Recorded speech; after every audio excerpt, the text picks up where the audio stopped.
joni bo ɗum wakkatire nde maɓɓitinton jonde ngam nanki firo alqur'ana seninde hawtande modibbo datta hafiz nafaɗa diwal bongo. أعوذ بالله من الشيطان الرجيم بسم الله الرحمن الرحيم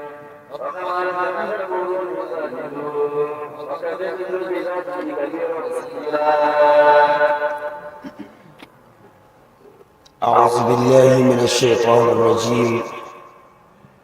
بسم الله الرحمن الرحيم الحمد لله رب العالمين والصلاة والسلام على سيدنا محمد خاتم الأنبياء وسيد المرسلين وعلى أهل بيته وأصحابه وسائر المؤمنين أما بعد إن درك لكينيا إن در سورة صفوي جويد لبن در سورة والإسراء در القرآن آية لاتي كمثالي كصفوي جويد والأمة كصفوي جويد لها بنو إمام عاصم وي إن جومرا ويتا وكم أهلكنا من القرون من بعد نوح وكفى بربك بذنوب عباده خبيرا بصيرا وكم أهلكنا أي جومرا وهلكي أماتو جكبري دودكي من القرون دوب لاتي دي تيمت شالي دي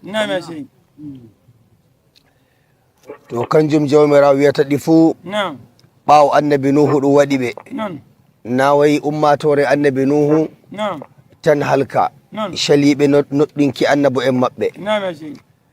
to sey jawmirawo wiyata wa kafa bi rabbika bi zunubi ibadihi khabiran basira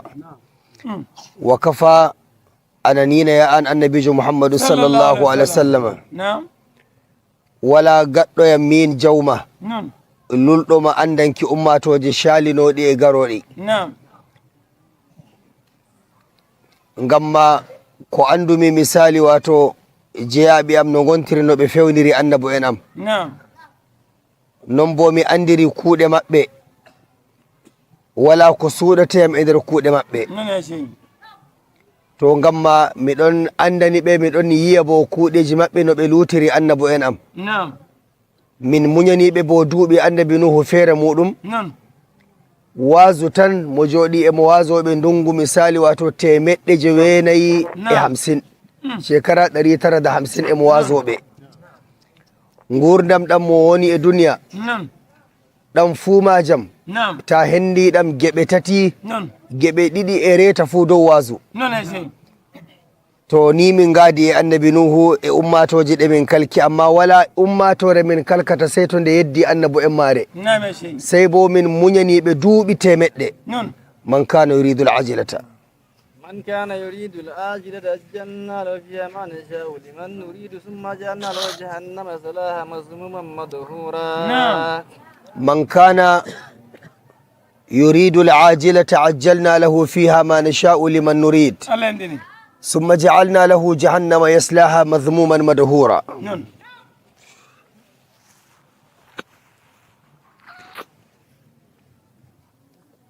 من كان won tefuɗo to Allah jawmirawo yawɗinana ɗum misali wato dokke hoko ɗuuɗi ɓe nder ummatore nde ɗo kanjum woni man kana won laatiɗo yuridu mo yiɗi jawmirawo yawɗanomo dokke ɗe mo yiɗi e duniya sey min dokka mo amma no min dokkirimo fuu saltako no min bindi koddiroji amin komo heɓata e lawhil mahfuz summa ja'alna to mo huucitanake duniya maako nder gurdam maako fuu gabago mo sali huucitanki ko annabo en luldira e komin giɗanimo e nder diina mo ɓuri sembiɗinki duniya maako tan to wala komo heɓata sey komin bindanimo komin koddirimo heɓa e nder lawhil mahfuz nden bo mo semti to amin ngam mo ngakkini diina amin summa ja'alna nden min gaɗanamo lahu jahannama ko wiite jahannama ay hiite yaslaha munassayge bo misali wato mazmuman madhura emin shekamo emin tuhumomo bo misali wato mo ngakkinani min mo ngakkinani dina amin ka annabijo amin wardi nden bo madhuran kanjum wiyete misali wato mo goɗɗiɗo ko mo fartaɗo daga nder hinno e Allah waman arada al akhirata wa sa'a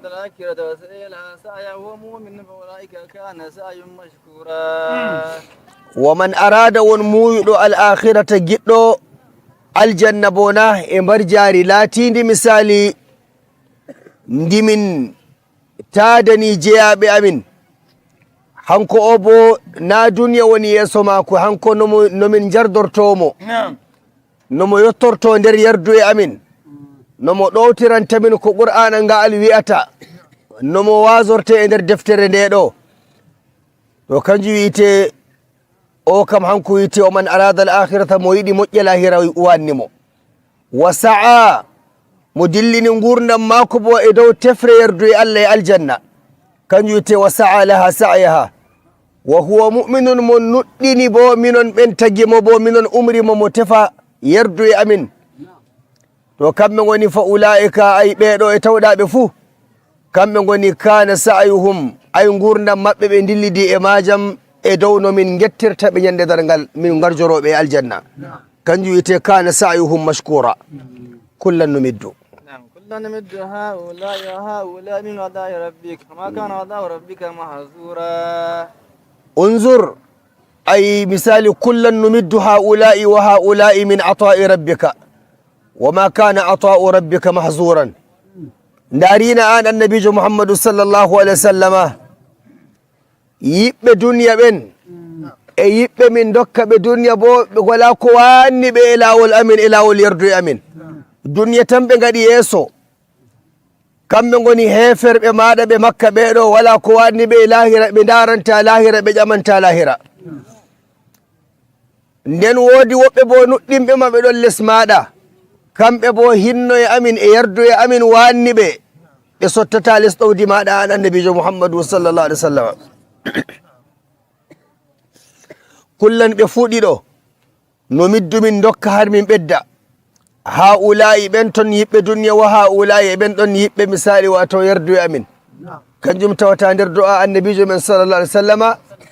a tawa nder du'a kamo ɓuri du'aki fu wala ba rabbana atina fi dunya hasanatan wa fil akhirati hasana Allah hokka mo misali wato geɗe ɗe mo hoddirana e duniya hanko e ummatore mako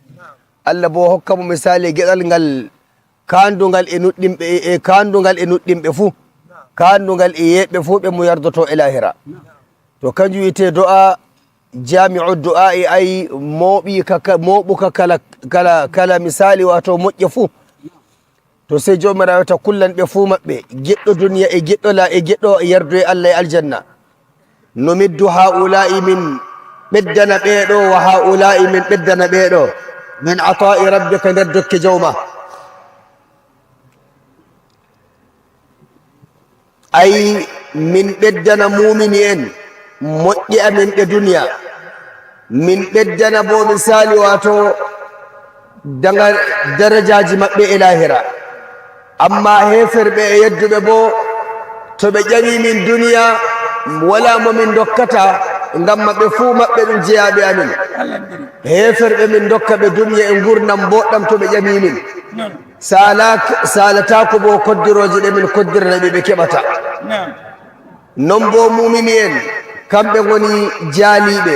min dokka ɓe duniya komin koddiraniɓe min dokka ɓe lahira bo aljanna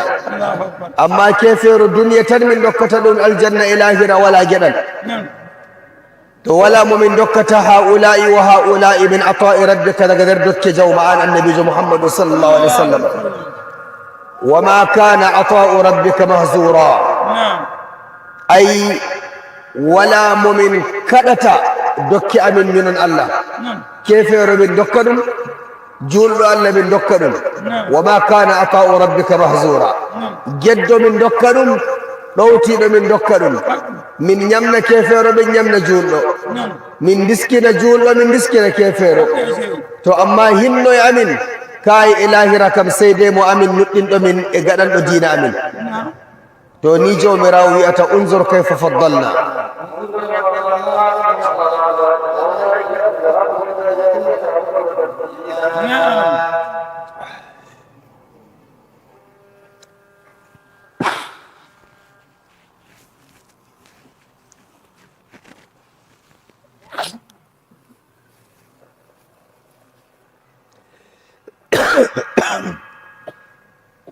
انظر دارينا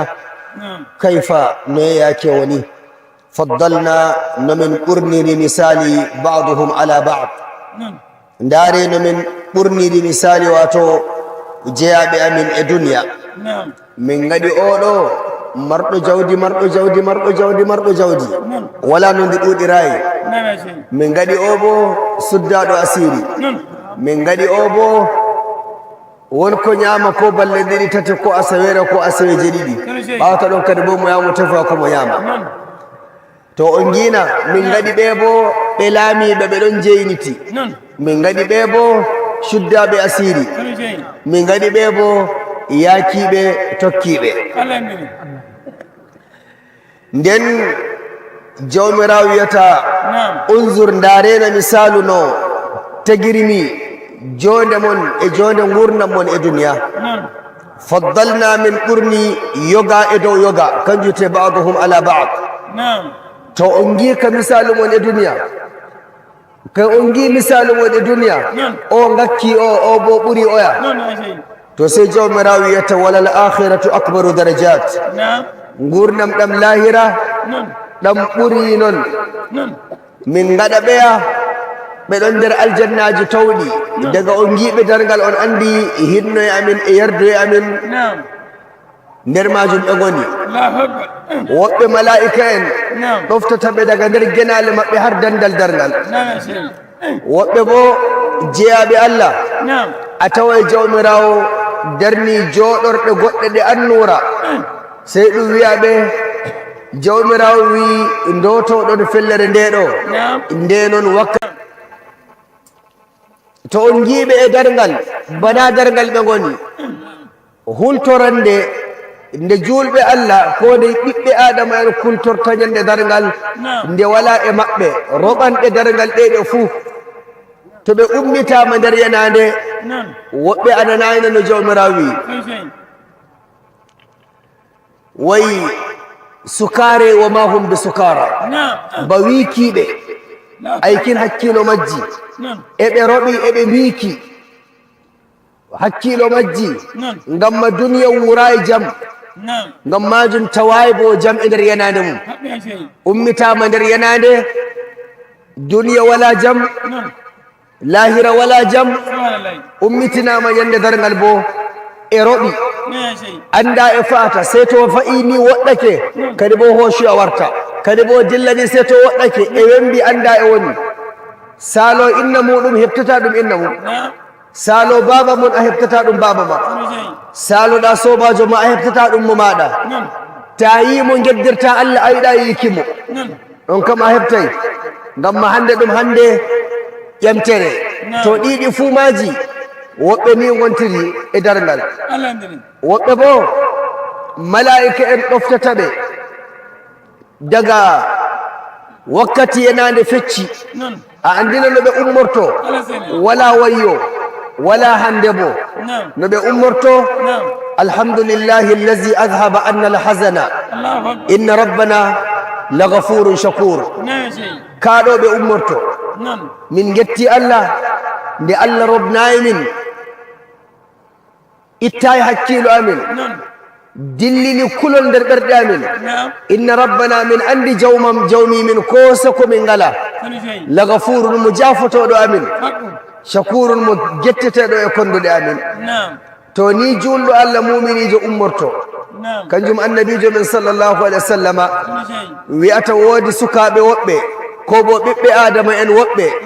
na sukabe tan wodi bibbe adama en wobbe kambe ngoni be ummoto gese mabbe enta delliti gese mabbe entare jalba hakkilo mabbe e walti sey be koshe juude mabbe be ardine sey be jare dow ngabbitirde godde de annura tawde be jodo dow dadde godde diggude garo fu to sali to sewi be boda jalbobe e be jalbana yimbe dargal amma dai na ɗum annabu en kam ko e ɓe ƴama amma ɓe kam na ɗum annabu en kam ko ngam ma ndat ɗon jeyniɗi annabu en kam to ko ɗum ɓiɓɓe annabu en sai malaika en mbiya kay annabu en shalake ni na bo ɗum ɓiɓɓe annabu en to ko ɗum sheydu en gaɗɓe shahada malaika en mbiya on keɓtayi ni har joni na ɗum woɓɓe shahada to ɗum ɓeye jeyaɓe Allah mbiyena min hande ɓe jawmirawo teddini ɓe sey malaika en mbiya ɓe on gaɗa eno maɓɓe ɗum wane yiɗi wane sabbo Allah ɓe gondi ɓe joddi sabbo Allah na maslaha ko lumo na maslaha ko duniya na bo enɗam leñol ko enɗam ƴiƴam aa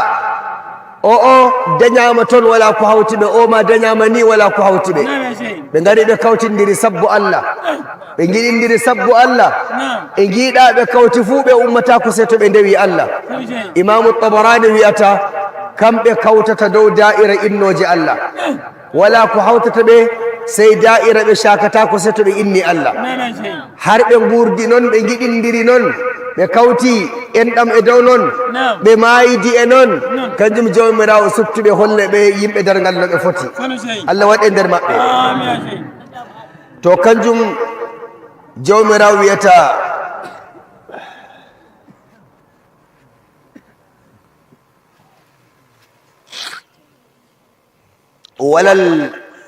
walal akhiratu akbaru darajat mo wito darajaji ɓiɓɓe adama en e lahira ɗe ɓuuri wanguki e dow duniya a taway woɓɓe bo kamɓe bo misali ɓe joƴƴinama e dow geeloɗi aljanna ta meeɗi ki ngeeloba aljanna a yiye nga ñande dargal malaika en jowaniga daɗɗe nder aljanna daɗɗe ɗen ɗe fuu ɗum wujaniɗe ndiyam kangeeri e jalba daga dow daɗɗo ngon enta jaageji har wari dow hoore ngeeloba ngan e ɓoggi ngeeloba ngan yeeso e ɓaawo ɗum fuu ɗum ɗon jalba nda ngeeloba aljanna mbonga nda ngujanaga jaageji aljanna e daɗɗe maga e jaage yeeso e ko nandi e majum sey ɗum yowa ɓi adamajo dow sey ɗum ɓe bo ɗum ɓiɓɓe ɓe mo wi aa ɗum baba ɓe ƴamata to ɗum baba ɓe mo wi ɗum baba jaaruɗo ɓiyum jangirde yehi jangi alqur'ana nden bo faami ngal muññiti faami alqur'ana ngal nden heɓi barka jande muɗum hutiniri bo e ko jangi ɓawo dursi alqur'ana to o kam ɗum baba on ko bo o ɗum ɓiɗɗo on kay o kam ɗum baba on o ɗum baba on jawmirawo wari joni mo aljanna na almajiriyel wujjey aa na almajiriyel achar ɗum fu na ɗum nder maɓɓe to ɗum wima o ɗum almajirijo to moɗon jogui ladabu islama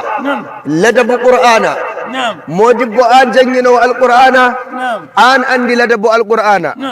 an andi bo misali ladabu juldam ko ni jowɗa fukaraɓe maɗa e dow ɗon a andiniɓe e jangguirde a jangguiniɓe alqur'ana ɓe faami ladabu annabijo muhammadu sallllahu alayhi wa sallama to ɗiɗi fuumaji ɗi kutinirama daga duniya jawmirawo warjori baba on tawon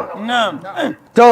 lutti si annabijo Allah sewi on ƴamata yamna dursuɗo alqur'ana on kam ɓe mbi annabijo Allah min o kam min hakkilo amin hooti dow baba on to ɓiɗɗo on bona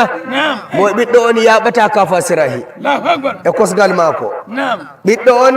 firde e malaika en daga dandal dargal har yawkido dammuɗe aljarna emo fiira mo ƴaɓɓitoto ka fasirahi amma sey tomo hutini e ko qur'ana wi ni hadisowol Usman ibn Affan to ɗi fuu ɗiɗon nder walal akhiratu akbaru darajat darajaji ɗi duniya ay darajaji ɗi gi'oton e dow jeyaɓe am ɗi lahira ɗi ɓuuri ɗi duniya kanjum jawmirawo wiyata wa akbaru tafdila ay darajaji ɓuuri mangu ɓuuri bo moƴƴe ɗi lahira ɗiɗum holtinta jeyaɓe Allah la tajal se mbalen ɗon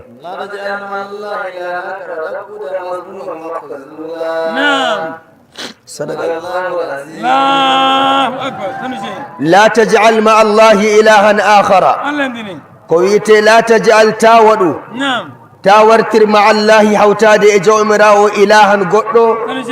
مثالي واتو آخر نيمنا نديكم أمي تندن فتناي به الله حكو أمي الله يارو إنجانغو آمين لا تجعل مع الله إلها آخر نعم ويتون ngartire misali jawmirawo kawtonmo e goɗɗo mbiyon hankuma mo Allah kay accenni am haala ka se janngo mi waɗa bayani maka walhamdulillahi rabbil alamin to Allah waɗe nder jaɓanaɓe Allah waɗe nder jaɓanaɓe Allah hokku en barka alqur'ana Allah yafono en boofe meɗen Allah laamiɗo yoɓan en mbar jaari meɗen Allah haɗin bo sumanaki kafara Allah haɗin sumanaki kafara Allah haɗin sumanaki kafara Allah laamiɗo waɗen aljibaba Allah waɗen bo nder jaɓanaɓe Allah dumno hinno e salatu dow annabijo men Muhammadu sallallahu alaihi wa sallama Allah ɓeddan jawmuɓade nde hinno e Allah ɓeddan jawmuɓade nde yardu e Allah hawta en fuu e maako e aljanna darassalam Allah fottinen e maako riskina en e maako cetogal annabijo Muhammadu sallallahu alaihi wa sallam Allah tokkin saroji men nder hinno e yafuye enen bo mooɓiɓe dandal ngal Allah humtan en haaje meɗen Allah huɓɓinan en muradu meɗen Allah renan en ɓiɓɓe men e daygol meɗen Allah laamiɗo barkiɗina gelle meɗen Allah barkiɗina leddi meɗen Allah barkiɗina risku meɗen Allah humto haajeji meɗen Allah humtan en muraduji meɗen Allah jaba du'a meɗen Allahumma salli ala sayyidina Muhammadin al-fatih lima ughliqa wal khatimi lima sabaqa nasir al-haqqi bil haqqi wal hadi ila siratikal mustaqim وعلى آله حق قدره ومقداره العظيم سبحان ربك رب العزة عما يصفون وسلام على المرسلين الحمد لله أعوذ بالله من الشيطان الرجيم بسم الله الرحمن الرحيم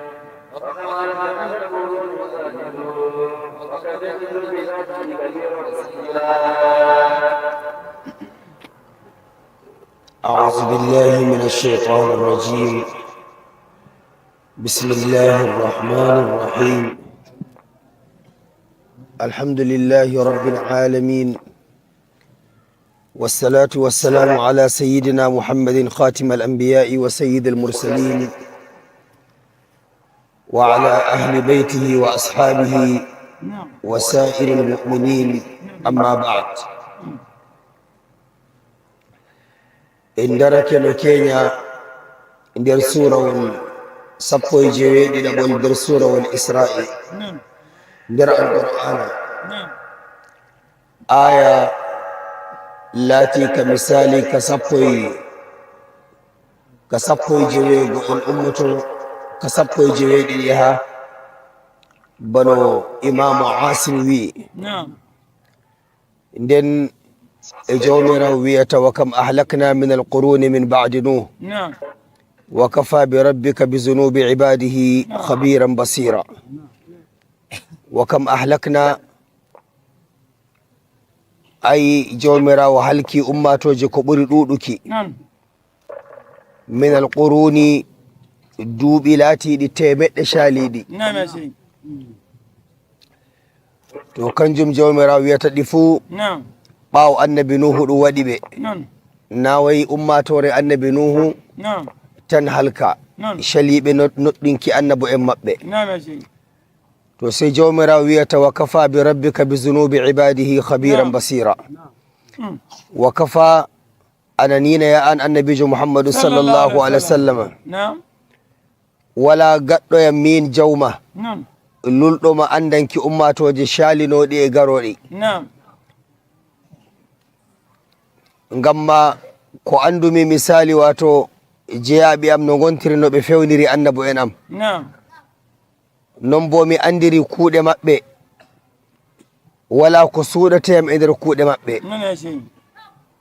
to ngamma miɗon andani ɓe miɗon yiya bo kuuɗeji maɓɓe no ɓe lutiri annabo en am min muñaniɓe bo duuɓi annabi nuhu feere muɗum wazu tan mo jooɗi emo wazoɓe ndungu misali wato 950 shekara 950 emo wazoɓe gurdam ɗam mo woni e duniya ɗam fuu majam ta hendi ɗam geɓe tati geɓe ɗiɗi e reta fuu dow waasu to ni min gadi e annabi nuhu e ummatoje ɗe min kalki amma wala ummatore min kalkata sey to nde yeddi annabo en maare sey bo min muñaniɓe duuɓi temeɗɗe man kana yuridu l ajilata من كان يريد الآجلة عجلنا له فيها ما نشاء لمن نريد ثم جعلنا له جهنم يصلاها مذموما مدحورا من كان يريد العاجلة عجلنا له فيها ما نشاء لمن نريد ثم جعلنا له جهنم يصلاها مذموما مدحورا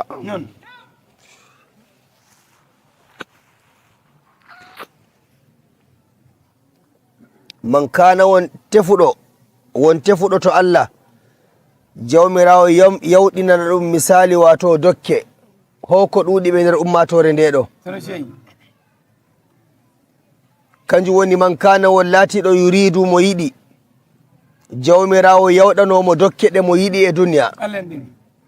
sey min dokka mo amma no min dokkirimo fuu saltako no min bindi koddiroji amin komo heɓata e lawhil mahfuz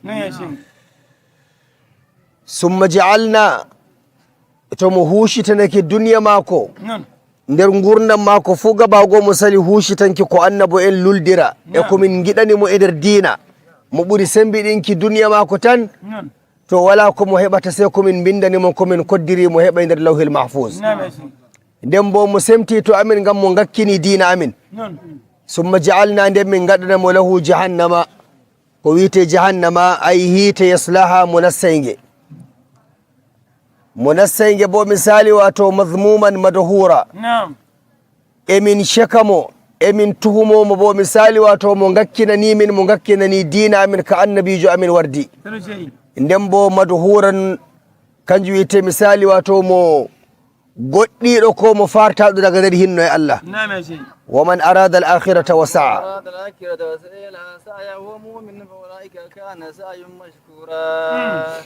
waman arada won muyuɗo al akhirata giɗɗo aljanna bona e mbar jaari laatindi misali ndimin taadani jeyaɓe amin hanko o bo na duniya woni yeeso mako hanko nomin jardortomo nomo yettorto nder yardu e amin nomo ɗowtirantamin ko qur'ana ngal wi'ata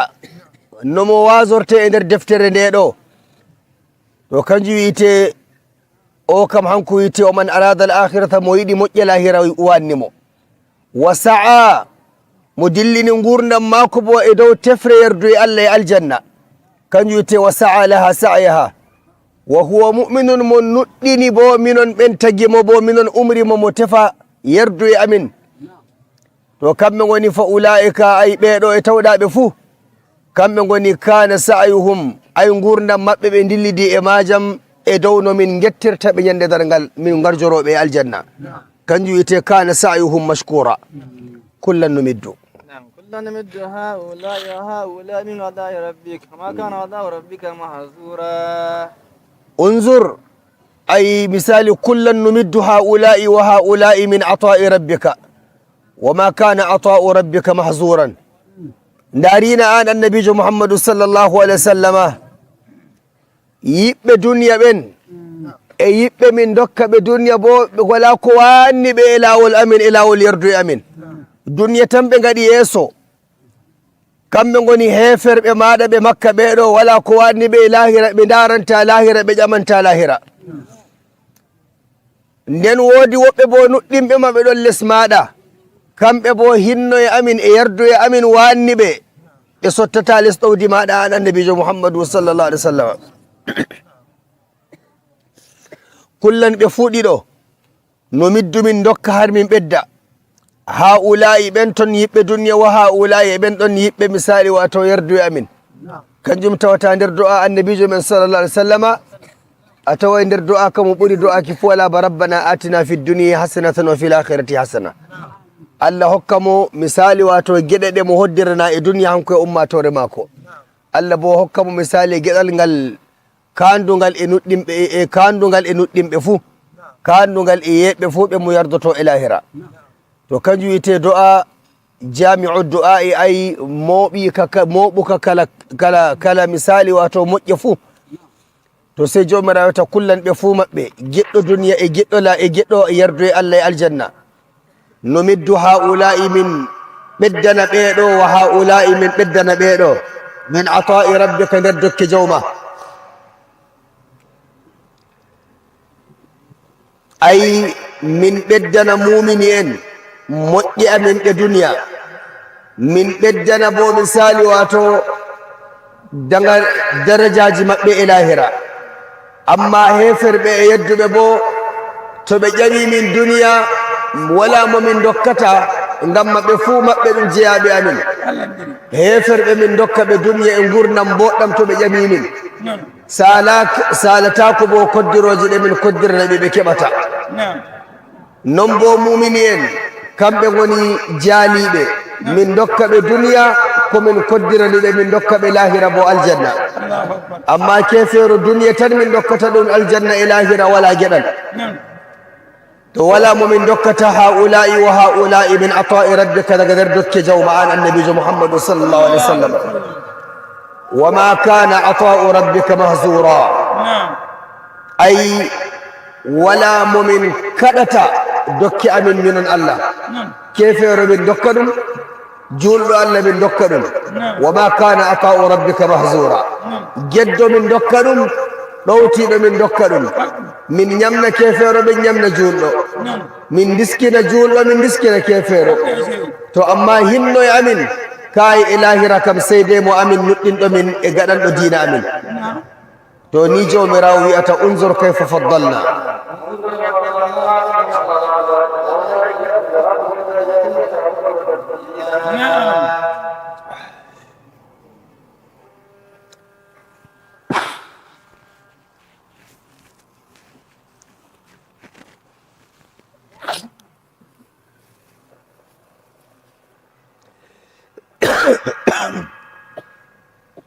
انظر دارينا كيف نياك وني فضلنا نمن قرني لمثالي بعضهم على بعض دارين من قرني لمثالي واتو جياب من الدنيا من غدي اودو marɗo jawdi marɗo jawdi marɗo jawdi marɗo jawdi wala no ndi ɗuɗi rayi min gaɗi o bo suddaɗo asiri min gaɗi o bo wonko ñaama ko balle ɗiɗi tati ko asawere ko asaweje ɗiɗi ɓawta ɗon kadi bo mo yamo tefa komo ñaama to on gina min gaɗi ɓe bo ɓe laamiɓe ɓe ɗon jeyniti min gaɗi ɓe bo suddaɓe asiri min gaɗi ɓe bo yaakiɓe tokkiɓe nden jawmirawo wiyata unzur ndarena misalu no tagirmi jonde mon e jonde gurdam mon e duniya faddalna min ɓurni yoga e dow yoga kanjum te ba'duhum ala ba'd to on gi ka misalu mon e duniya ka on gi misalu mon e duniya o ngakki o bo ɓuri oya to sai jawmirawo wiyata walal akhiratu akbaru darajat gurdam ɗam lahira ɗam ɓuri non min gaɗa ɓeya ɓe ɗon nder aljannaji tawɗi daga on giɓe dargal on andi hinno e amin e yardo e amin nder majum ɓe goni woɓɓe mala'ika en ɗoftata ɓe daga nder genale maɓɓe har dandal dargal woɓɓe bo jeyaɓe allah a tawa e jawmirawo darni joɗorɗe goɗɗe ɗe annura sey ɗum wiyaɓe jawmirawo wi ndotoɗon fellere ndeɗo nde noon wakka to on jiiɓe e dargal bana dargal ɓe goni hultorande nde julɓe allah ko nde ɓiɓɓe adama en kultorta ñande dargal nde wala e maɓɓe roɓanɗe dargal ɗeɗe fuu to ɓe ummitama nder yanande woɓɓe ananayno no jawmirawo wi wayi sukare wa ma hum bi sukara ba wikiɓe aykin hakkilo majji eɓe roɓi eɓe miki hakkilo majji ngamma duniya wura e jam ngam majum tawayi bo jam e nder yanade mum ummitama nder yanade duniya wala jam lahira wala jam ummitinama yande dargal bo e roɓi anda e fata sai to fa'ini woɗɗake kadi bo hoshi a warta kadi bo dillani sai to woɗɗake e wembi anda e woni salo inna muɗum heɓtata ɗum inna mum salo baba mun a heɓtata ɗum baba ma saloɗa sobajo ma a heɓtata ɗum mo maɗa ta yimo geddirta Allah a yiɗa yikimo on kam a heɓtay ngam ma hande ɗum hande ƴemtere to ɗiɗi fuumaji woɓɓe ni gontiri e darngal woɓɓe bo malaika en ɗoftata ɓe daga wakkati e nande fecci a andina no ɓe ummorto wala wayyo wala hande bo no ɓe ummorto alhamdulillahi allazi adhaba anna alhazana inna rabbana lagafurun shakur kaɗo ɓe ummorto min getti Allah nde Allah robnayi min ittayi hakkilo amin dillini kulol nder ɓerɗe amin inna rabbana min andi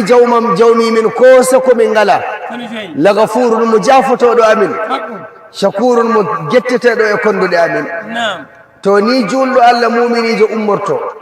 kanjum annabijo men sallllahu alayhi wa sallama wi'ata woodi sukaɓe woɓɓe ko bo ɓiɓɓe adama en woɓɓe na sukaɓe tan woodi ɓiɓɓe adama en woɓɓe kamɓe woni ɓe ummodoto guese maɓɓe enta ɗelliti guese maɓɓe entare jalba hakkilo maɓɓe e walti sey ɓe kooshe juuɗe maɓɓe ɓe ardine sey ɓe jaare dow ngabbitirɗe goɗɗe ɗe annura towɗe ɓe jooɗo dow daɗɗe goɗɗe ɗigguɗe garo fuu to saali to sey wiya ɓe boona jalboɓe eɓe jalbana yimɓe darngal amma dey na ɗum annabo en kam ko eɓe ƴama amma ɓe kam na ɗum annabo en kam ko ngam ma datɗon jeyniɗi annabo en kam to ko ɗum ɓiɓɓe annabo en sey malaika en mbiya kay annabo en calake ni na bo ɗum ɓiɓɓe annabo en to ko ɗum cheydu en gaɗɓe shahada malaika en mbiya on keɓtayi ni har joni na ɗum woɓɓe shahada to ɗum ɓeye jeyaɓe Allah mbiyena min hande ɓe jawmirawo teddini ɓe sey malaika en mbiya ɓe on gaɗani no maɓɓe ɗum wane yiɗi wane sabbo Allah ɓe gondi ɓe joddi sabbo Allah na maslaha ko lumo na maslaha ko duniya na bo enɗam leñol ko enɗam ƴiƴam aa o dañama toon wala ko hawti ɓe o ma dañama ni wala ko hawti ɓe ɓe gari ɓe kawtindiri sabbo Allah ɓe giɗindiri sabbo Allah e giiɗa ɓe kawti fuu ɓe ummata ko se to ɓe ndewi Allah imamu tabarani wiyata kamɓe kawtata dow da'ira innoje Allah wala ko hawtata ɓe sey da'ira ɓe shakata ko se to ɓe inni Allah har ɓe gurdi noon ɓe giɗindiri noon ɓe kawti enɗam e dow noon ɓe mayidi e noon kanjum jawmirawo suftuɓe holle ɓe yimɓe dargal no ɓe foti Allah waɗe nder maɓɓe to kanjum jawmirawo wiyata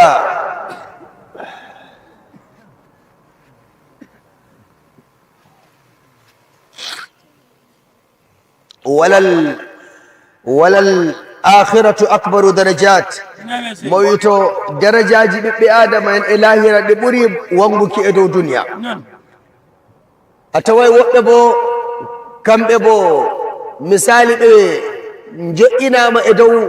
geeloɗi aljanna ta meeɗi ki ngeeloba aljanna a yiye nga ñande dargal malaika en jowaniga daɗɗe nder aljanna daɗɗe ɗen ɗe fuu ɗum wujaniɗe ndiyam kangeeri e jalba daga dow daɗɗo ngon enta jaageji har wari dow hoore ngeeloba ngan e ɓoggi ngeeloba ngan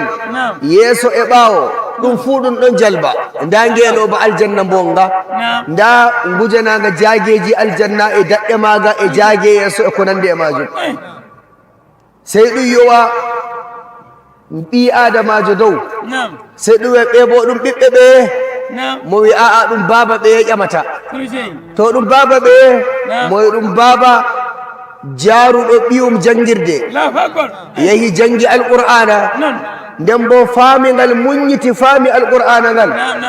nden heɓi barka jande muɗum hutiniri bo e ko jangi ɓawo dursi alqur'ana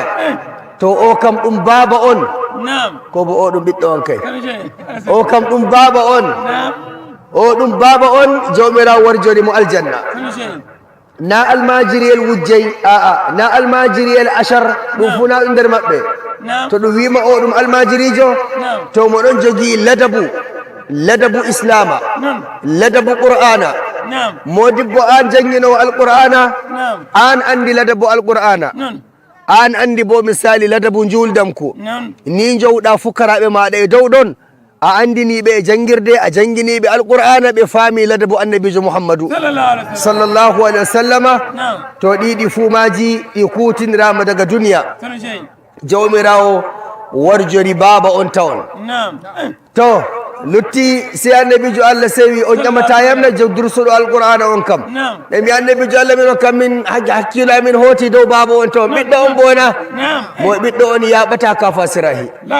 e kosgal maako ɓiɗɗo on firde e malaika en daga dandal dargal har yoki dow dammuɗe aljarna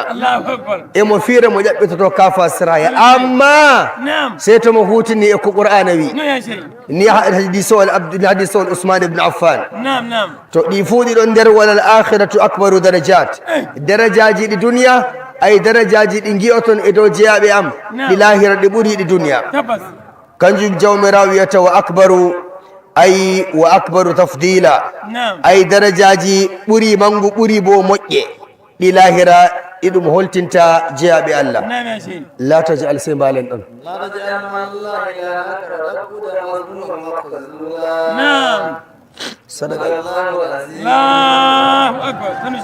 la tajal ma allahi ilahan akhara ko wiyete la tajal ta waɗu ta wartir ma allahi hawtade e jawmirawo ilahan goɗɗo misali wato akhara nemi nana diƴo kom ummi tan nden fottanayi ɓe Allah hokku on muñal Allah yaru en janggo la tajal ma allahi ilahan akhara way to on gartire misali jawmirawo kawtonmo e goɗɗo mbiyon hankuma mo Allah kay accaniyam haala ka se janggo mi waɗa bayani maka walhamdulillahi rabbil alamin to Allah waɗe nder jaɓanaɓe Allah waɗe nder jaɓanaɓe Allah hokku en barka alqur'ana Allah yafono en boofe meɗen Allah laamiɗo yoɓan en bar jaari meɗen Allah haɗen bo sumanaki kaffara Allah haɗen sumanaki kaffara Allah haɗen sumanaki kaffara Allah laamiɗo waɗen Allah waɗen bo nder jaɓanaɓe Allah dumno hinno e salatu dow annabijo men Muhammadu sallllahu alayhi wa sallama Allah ɓeddan jawmuɓade nde hinnoye Allah ɓeddan jawmuɓade nde yarduye Allah hawta en fuu e maako e aljanna darassalam Allah fottinen e maako riskina en e maako cetogal annabijo Muhammadu sallllahu alayhi wa sallam Allah tokkin saroji men nder hinno e yafuye enen bo mooɓiɓe dandal ngal Allah humtan en haaje meɗen Allah huɓɓinan en muradu meɗen Allah renan en ɓiɓɓe men e daygol meɗen Allah laamiɗo barkiɗina gelle meɗen Allah barkiɗina leddi meɗen Allah barkiɗina risku meɗen Allah humto haajeji meɗen Allah humtan en muraduji meɗen Allah jaba du'a meɗen Allahumma salli ala sayyidina Muhammadin al-fatih lima ughliqa wal khatimi lima sabaqa nasir al-haqqi bil haqqi wal hadi ila siratika al-mustaqim وعلى آله حق قدره ومقدار العظيم سبحان ربك رب العزة عما يصفون وسلام على المرسلين الحمد لله to domin balminta tiro tafsiri modibbo dr hafiz alnafaɗa diwal gombe dow darnde almajiri en modibbo on hoccuɓe teddenga waddanki on firangon diga ɗo kode radio international abuja etb ni ibrahim ramadake yata on taɓɓe jango jamdi tati ñalawma to allah holli en fa yeeso e waddanki on firo dr hafiz alnafaɗa diwal gombe